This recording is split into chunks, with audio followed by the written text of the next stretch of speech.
अब हम इसका जो दुर्बुद्धि विनश्यति है उसका अभ्यास कार्य करने से पहले जो इसके अंत में एक श्लोक आया है उस श्लोक का अर्थ आपको लिख करके फिर से बता रहे हैं। सुहृदाभिहित कामानाम वाक्यम यो नाभिनंदति स कुर्म इव दुर्बुद्धि काष्ठात् भ्रष्टो भविष्यति। कल्याण यानी भलाई चाहने वाले मित्रों के वचन को जो प्रसन्नता पूर्वक स्वीकार नहीं करता, भलाई चाहने वाले मित्रों के वचन को जो प्रसन्नता पूर्वक स्वीकार नहीं करता, वह लकड़ी से गिरे हुए दुष्ट बुद्धि कछुए के समान नष्ट हो जाता है। इसीलिए हमें उन मित्रों को आदर देना चाहिए जो हमारी भलाई में लगे हुए हैं। अब इसके साथ हम अभ्यास कार्य करेंगे और अभ्यास कार्य के साथ सबसे पहले इसमें शब्दार्थ दिए हुए हैं। शब्दार्थ आप इसमें देखेंगे और किताब में देख करके शब्दार्थ स्वयं करते रहेंगे।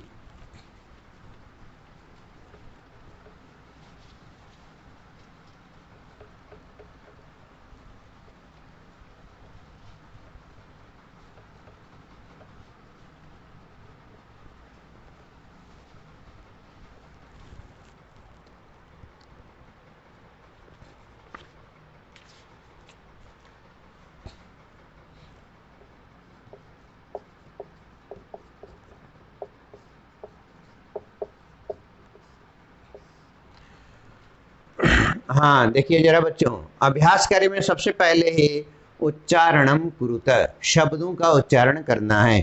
मैं उच्चारण करता हूँ, जरा ध्यान देंगे इस ओर। फुल्लोत्पलम कम्बुग्रीवः उक्तवान् भवद्भ्याम अवलंब्य आवाभ्याम ह्रदम उड्डीयते पक्त्वा भक्षयिष्यामि सुहृदाम भ्रष्ट। इन शब्दों के अर्थ यहाँ पे दिए हुए हैं, जो हिंदी में अर्थ दिया हुआ है ना, यहाँ पे दिया हुआ है, यहाँ पढ़ करके समझ लेंगे। फिर आया प्रश्न संख्या 2। प्रश्न संख्या 2 में एक पदेन, एक पदेन उत्तरत। आप लोग जान चुके हैं एक पदेन उत्तरत का मतलब है एक शब्द में उत्तर देना है। तो जैसे पिछले पाठ में किया था वैसे ही करेंगे। क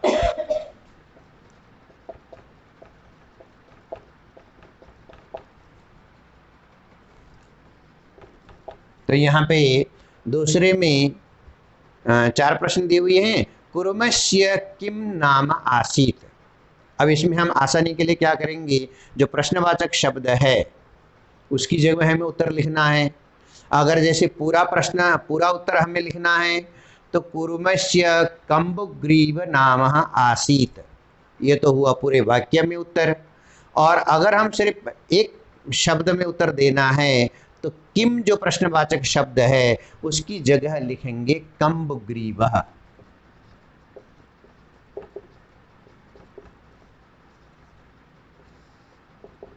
कम्बुग्रीवः, अकेले कम्बुग्रीवः जो किम की जगह में आ रहा है प्रश्नवाचक शब्द के जगह में, तो कम्बुग्रीवः लिखने से एक पदेन, एक शब्द में उत्तर हो गया। और अगर पूरे वाक्य में उत्तर लिखने के लिए आता है तो हम कुर्मस्य कम्बुग्रीव नाम आसीत, केवल किम की जगह कम्बुग्रीव लिखेंगे, बाकी पूरी लाइन वैसे के वैसे उतारेंगे।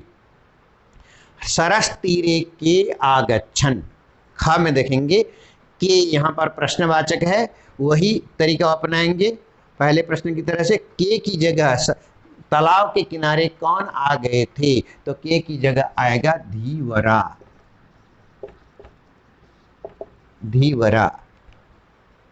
ग में कूर्म केन मार्गेण अन्यत्र गंतुम इच्छति। कूर्म यानी कछुआ किस मार्ग से अन्यत्र यानी दूसरी जगह जाना चाहता है। तो यहाँ पे प्रश्नवाचक शब्द कौन सा है, केन। तो केन की जगह में हमें उत्तर एक पद में लिखना है, आकाश मार्गेण।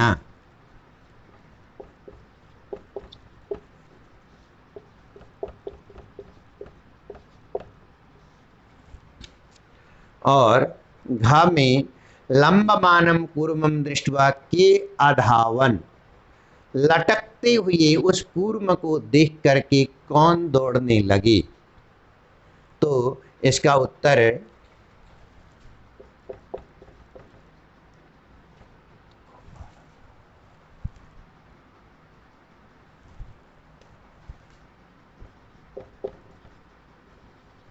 गोपालकाः।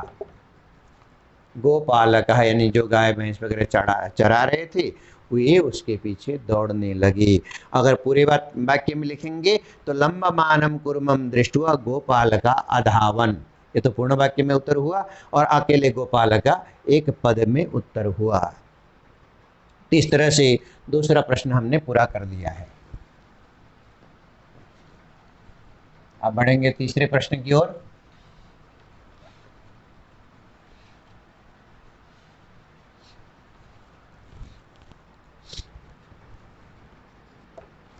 तीसरा प्रश्न, तीसरे प्रश्न में जरा ध्यान देने की आवश्यकता है। अधोलिखितानि वाक्यानि कः कम प्रतिकथयति इति लिखत। नीचे जो वाक्य दिए हुए हैं ये वाक्य इस पाठ में से लिए गए हैं, और ये वाक्य किसने कहा और किसको कहा।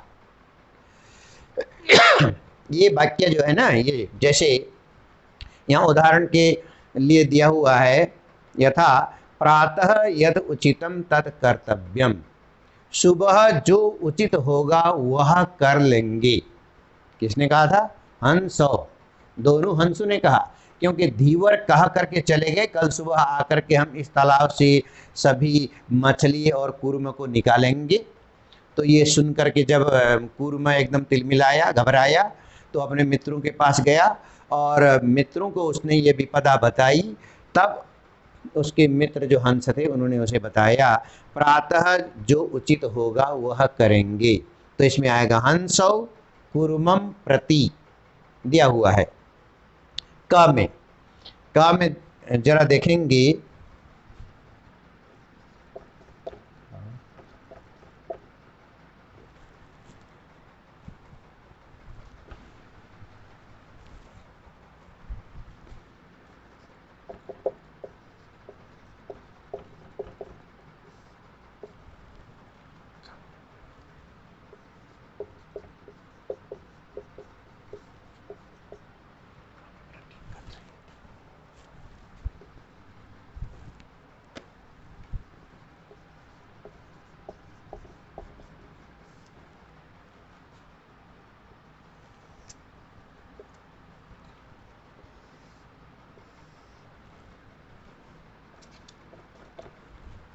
का प्रथम वाक्य है अहम भवद्भ्याम सह आकाश मार्गेण गंतुम इच्छामि। मैं आप दोनों के साथ आकाश मार्ग से अन्यत्र यानी दूसरे कहीं जाना चाहता हूँ। ये कहा किसने? कूर्म, कहने वाला कूर्म है। और किसको कहा? हंसो।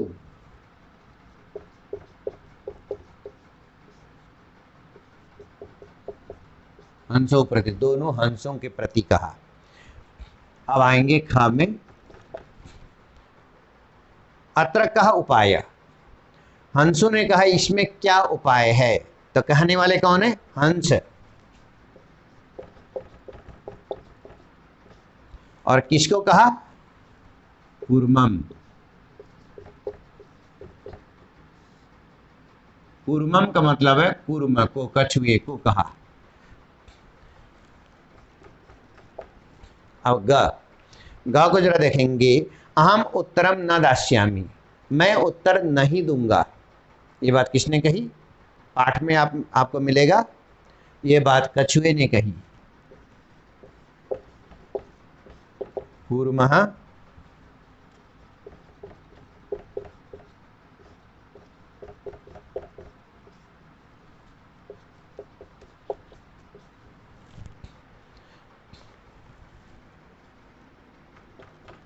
घा को देखेंगे, यूयम भस्म खादत, तुम सब राख खाओ। ये बात किसने कही? कूर्म ने।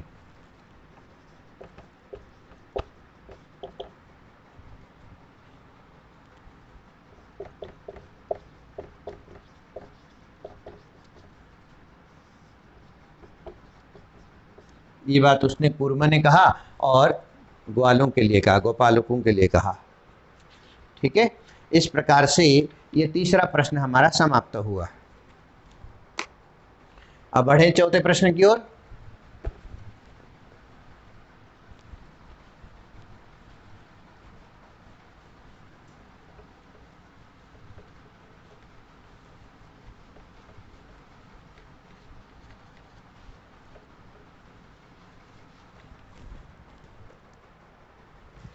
चौथा प्रश्न, चौथे प्रश्न में मंजुषात क्रियापदम चित्वा वाक्यानि पूरयत। मंजुषा से क्रियापद, यहाँ मंजुषा है, बॉक्स दिया हुआ है और उसमें क्रियापद के शब्द दिए गए हैं, तो क्रियापद के शब्द चुन करके हमें खाली जगह भरना है। तो इसमें मंजुषा से ही शब्द लेना है, शब्द और कहीं से लेना नहीं है, इसीलिए ज़्यादा दिक्कत नहीं है। इसमें 6 प्रश्न हैं कुल मिलाकर के। का में जरा देखेंगे, हंसाभ्याम सह कुरुमोपी, हंसाभ्याम सह कुरुमोपी, फिर यहाँ पे कौन सा आएगा जरा, उड्डीयते।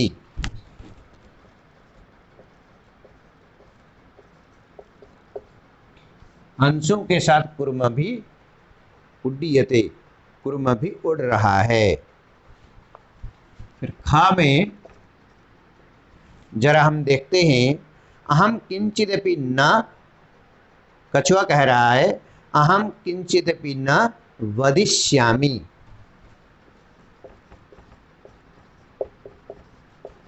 इस तरह से आप फिल इन द ब्लैंक्स कर सकते हैं, खाली जगह भर सकते हैं।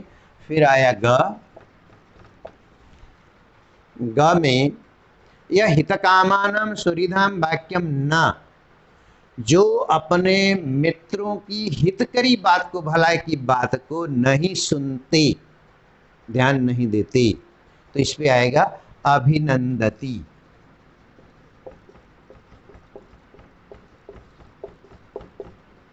अभिनंदती। फिर घा में देखेंगे हम, एकः कुर्मा अपि तत्रैव प्रतिबसति स्म, एक कुर्मन कछुआ भी वहीं पर यानी उसी तालाब में रहता था, तो प्रतिबसति स्म आएगा इसमें घ में।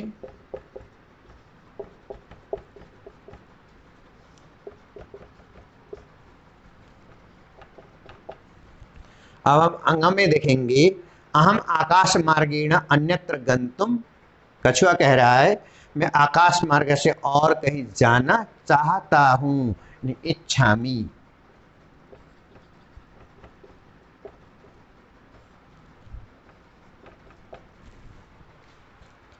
फिर च में, वयम गृहम नीत्वा कूर्मम, ये ग्वाले कह रहे हैं जो कूर्म के गिरने का इंतजार कर रहे हैं, गिरे और हम उसको खा जाएं।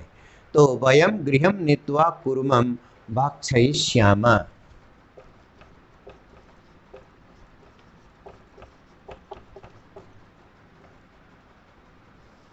भक्षयिष्यामः। तो इस तरह से ये चौथा प्रश्न समाप्त हो रहा है हमारा। अब हम बढ़ेंगे 5वें प्रश्न की ओर।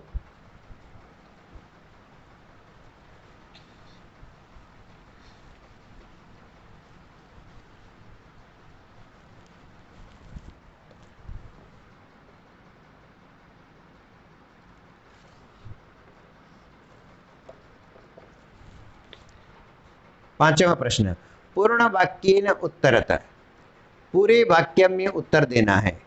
इसमें 4 प्रश्न हैं। अब क में देखते हैं, कच्छप कुत्र गंतुम इच्छति। अब यद्यपि हमें पूर्ण वाक्य में उत्तर देना है, फिर भी हम लोग इस प्रश्न का उत्तर लिखते समय इसका ऐसा तरीका अपना सकते हैं कि एक पदेन के हिसाब से हम इसको लिख करके आराम से याद रख सकते हैं। तो यहाँ पर हम देखेंगे, एक पदेन में हम क्या किया था, जो प्रश्नवाचक शब्द है उसकी जगह हमने उत्तरवाचक शब्द लिखा था। तो यहाँ पर भी अगर ऐसा ही करेंगे तो हमें इसको समझने, पढ़ने में और लिखने में, याद करने में आसानी होगी। कच्छप कुत्र गंतुम इच्छति, यहाँ पर कुत्र प्रश्नवाचक शब्द है, कुत्र की जगह हम लिखेंगे अन्यत्र।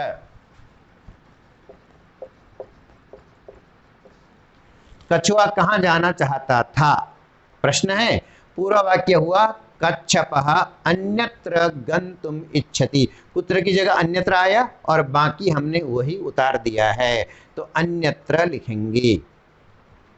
फिर खा में हम खा में आएगा कच्छप कम उपायम वदति। कच्छप कम उपायम वदति। कच्छप कछुआ कौन सा उपाय बोल रहा है? कम उपायम वदति। तो यहाँ पर पृष्ठ संख्या 6 पे देखेंगे कच्छपः कम उपायम वदति। पृष्ठ संख्या 6 में कच्छपः वदति।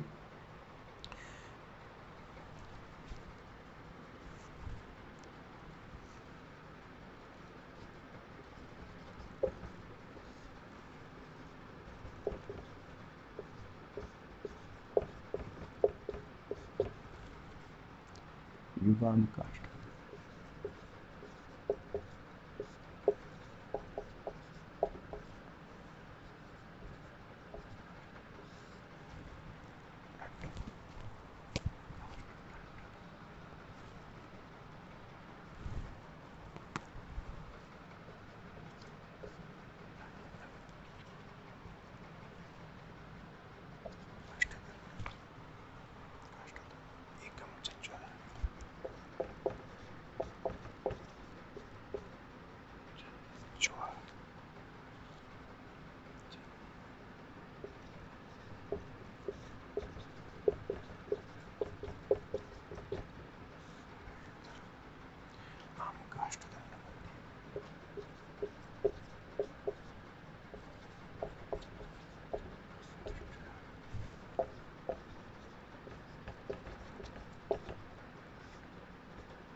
इसका प्रश्न थोड़ा सा लंबा है, जरा देखेंगे। खा का कच्छपः उपायम, कच्छप ने क्या उपाय बताया? कच्छपः उपायम वदति, ये पेज नंबर 6 पे है, दूसरी गद्यांश पे, दूसरे पैराग्राफ पे आप लोग खुद देख सकते हैं। दूसरे पैराग्राफ के जब पहली पंक्ति पढ़ेंगे तो पहली पंक्ति के अंत में ये शुरू होता है उत्तर। तो कच्छपः उपायम वदति युवाम काष्ठदंडम एकम चंचुआ धारयताम। आप लकड़ी के डंडे को अपने अपने चोंच से 2 किनारे पकड़िए। अहम काष्ठदंड मंदे अवलंब्य, उस लकड़ी के मध्य में बीच में मैं लटक करके, अवलंब्य आपके सहारे लटक करके, युवयो पक्ष बलेना, आपके पंखों के बल पर, सुखेन गमिष्यामि, सुखपूर्वक मैं चला जाऊंगा। इस प्रकार से कच्छप कहता है। फिर प्रश्न संख्या ग आ रहा है, 5 में ग।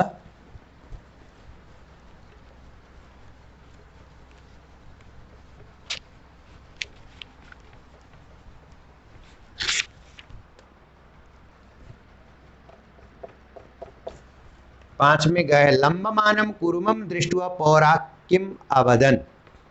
लटकते हुए उस कूर्म को, कछुए को देख करके पौराह माने वो गोपालक ग्वाले क्या कहने लगी।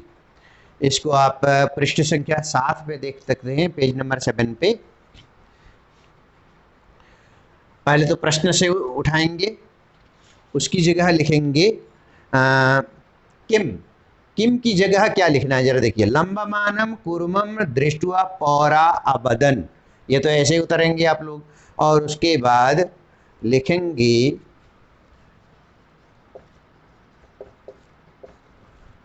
हम हो महदाश्चर्य।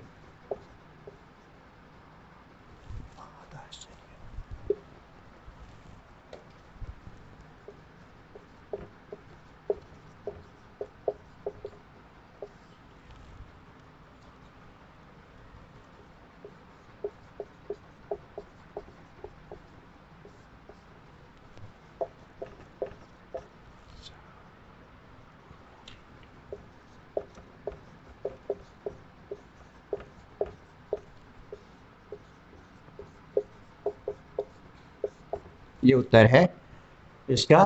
5 ग का हम हो महद आश्चर्य, अरे बहुत बड़ा आश्चर्य है। हंसाभ्यम सह कुरुमोपि उड्डीयते, हंसों के साथ कुरुम भी उड़ रहा है। तो ये प्रश्न के साथ लिखेंगे इसको, लंबमानम कुरुमन दृष्ट्वा पौराह अवदन, लिख करके फिर इसको उतारेंगे। ये प्रश्न 7वें पृष्ठ पर आपको तीसरे लाइन से शुरू होता है इसका उत्तर।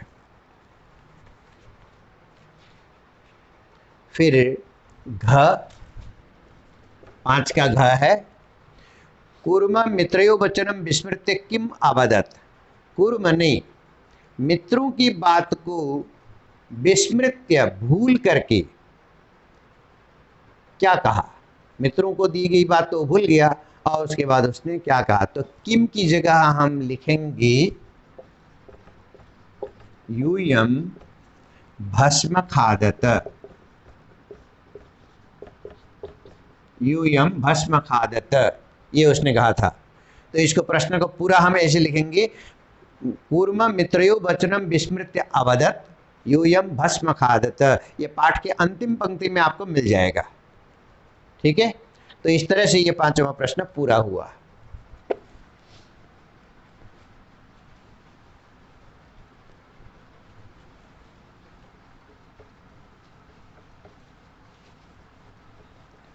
अब हम चलते हैं छठे प्रश्न की ओर। छठे प्रश्न में घटनाक्रमानुसारम वाक्यानि लिखा है। घटनाक्रम, इस पूरे पाठ, ये पूरा पाठ एक कहानी नुमा है और इस कहानी में पहली पंक्ति कौन सी है, दूसरी पंक्ति कौन सी है, यहाँ पर कुछ पंक्तियाँ दी गई हैं, 8 पंक्तियाँ दी गई हैं और इन 8 पंक्तियों को आगे पीछे करके दिया हुआ है और इन आगे पीछे करके दिए हुए पंक्तियों को हमें क्रम पूर्वक लिखना है, सीरियली लिखना है। कौन सी पहली पंक्ति आएगी, कौन सी दूसरी पंक्ति आएगी, इस हिसाब से लिखना है। तो मैं आपको यहाँ पर बता देता हूँ। ठीक है, पहली पंक्ति में ग वाला वाक्य आएगा। ग वाला वाक्य पहली पंक्ति में कुर्म हंसौच,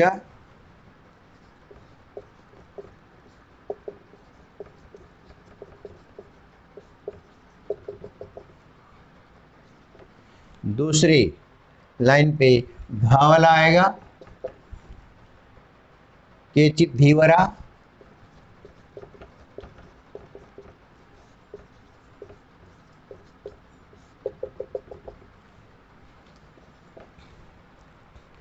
तीन नंबर में ज वाली पंक्ति आ रही है, वयम स्व मत्स्य कुर्मादीन।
इस प्रकार से ये छठा प्रश्न समाप्त होता है। ये हमने छठे प्रश्न के जो कहानी के वाक्य हैं उसको थोड़ा थोड़ा लिखा है। आप इसको पूरा करके लिखेंगे, आधा आधा नहीं लिखेंगे। जब पूरा करके लिखेंगे तब इसको पढ़ेंगे तो ये कहानी छोटे अंश में ये कहानी पूरी होगी। ये कहानी है पूरे अभी जो कहानी पढ़ी है तो ये कहानी पूरी होती है। तो इसके पूरे पूरे वाक्य आप लोग लिखेंगे इस क्रम में। अब आपके सामने एक प्रश्न बचा है, 7वां प्रश्न।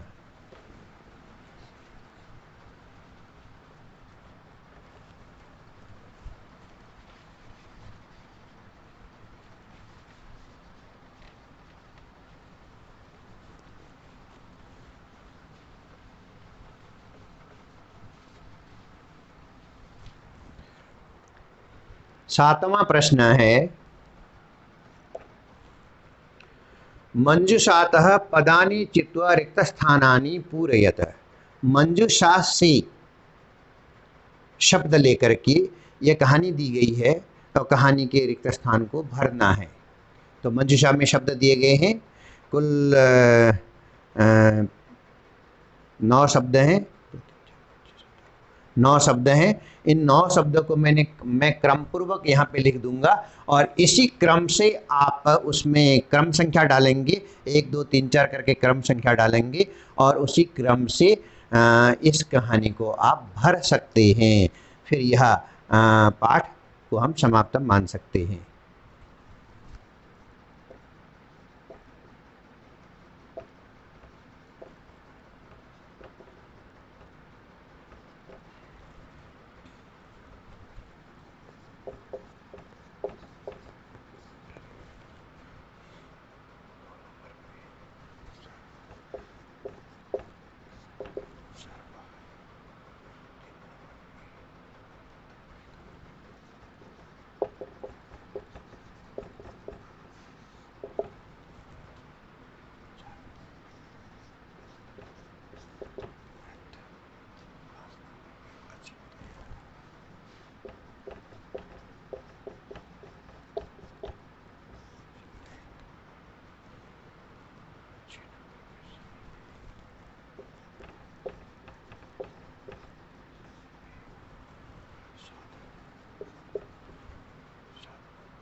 तो इस तरह से ये 9 शब्द हैं।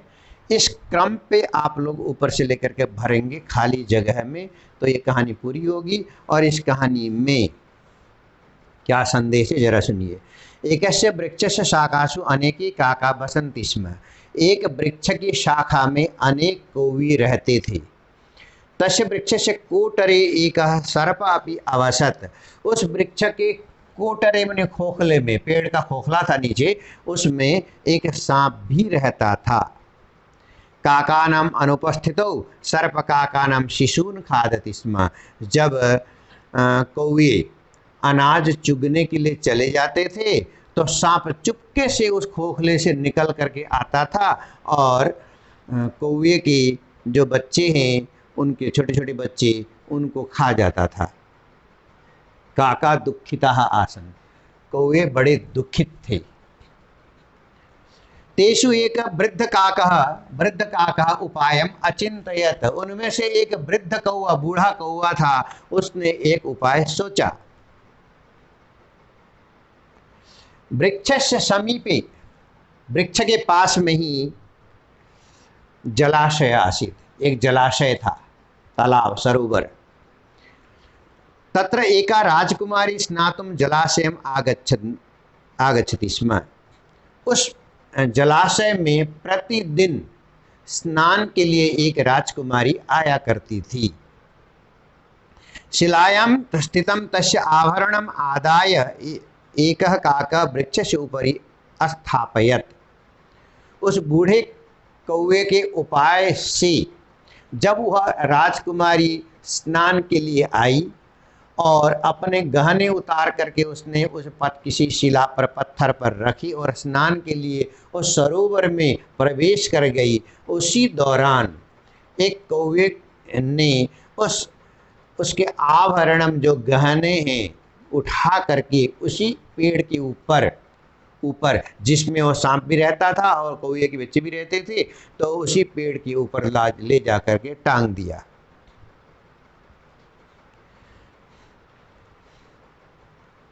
राजसेवका काकम अनुसृत्य वृक्ष समीपम, अब जलाशय में वो प्रवेश कर गई, फिर उसके गहने उठा करके कौवे ने पेड़ के ऊपर टांग दिए, एक किसी टहनी में रख दिए। और जब राजकुमारी स्नान करके निकली तो उसको गहने नहीं मिले तो दुखी मन से घर पहुंची। घर पहुंचने के बाद अपने राजा पिताश्री को उसने बताया। फिर पिताश्री ने सेना भेज दिया, जाओ अवश्य ही इस वन में जहाँ पर ये स्नान करने जाती है उसके आसपास कोई न कोई दुश्मन बैठा होगा, उसको पकड़ करके या मार करके आ जाओ और इसके गहने ढूंढ करके ले आओ। सेना वहाँ पे आ गई और सेना ने चारों ओर पड़ताल किया। तो पड़ताल करने के बाद वृक्षस्य समीपम काकम अनुसृत्य वृक्षस्य समीपम आगच्छन, उस कौवे का पीछा करते हुए उस पेड़ के पास पहुँच गए। देखा कि पेड़ के ऊपर राजकुमारी के गहने टंगे हुए हैं और उसी समय वह सर्प भी निकलता है कौवे के बच्चे को खाने के लिए। फिर पुलिस सेना द्वारा उसकी मृत्यु होती है और वो गहने उतार करके ले आते हैं। ये कहानी है। तो इस प्रकार से यह पाठ आज यहीं पे समाप्त होता है। फिर हम अगले दिन दूसरे पाठ तीसरे पाठ की ओर जाएंगे और आपको जो इसमें अभी संदेह हो या समझ में ना आया हो उसको आप कमेंट बॉक्स में अवश्य लिखेंगे। धन्यवाद।